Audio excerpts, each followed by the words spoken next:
இந்தா மாமா, எடுத்துட்டு போ.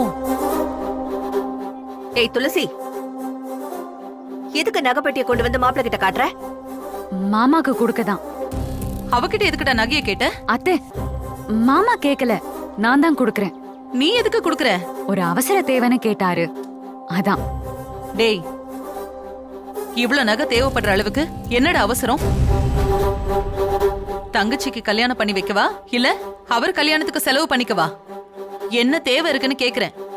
துளசி, இதுக்கு தான் நான் வேண்டான்னு சொன்னேன். மாமா, கோவப்படுறதுக்கோ ஆத்திரப்படுறதுக்கோ இது நேரம் இல்ல மாமா.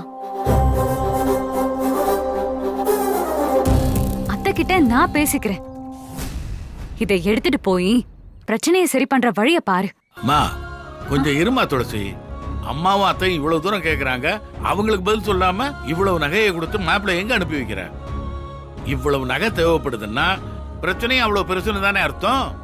அப்ப எங்களுக்கெல்லாம் ஒரு பயம் வர்றது நியாயம் தானே? அதையே நீங்க ரெண்டு பேரும் புரிஞ்சுக்க மாட்டேங்கிறீங்க. மாப்பிள்ளை என்ன பிரச்சனை சொல்லுங்க, தயங்காம சொல்லுங்க மாப்பிள்ளை. என்னைக்கும் நீங்க தப்பான காரியம் செய்ய மாட்டீங்கன்னு எங்களுக்கு நம்பிக்கை இருக்கு.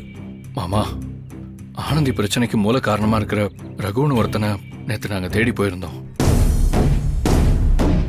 அப்போ ஒரு வண்டி வந்து அவன் மேல இடிச்சு அவனுக்கு ஆக்சிடென்ட் ஆகி சுயநினைவை இழந்துட்டான். அவனை இப்ப ஹாஸ்பிட்டல்ல சேர்த்திருக்கோம்.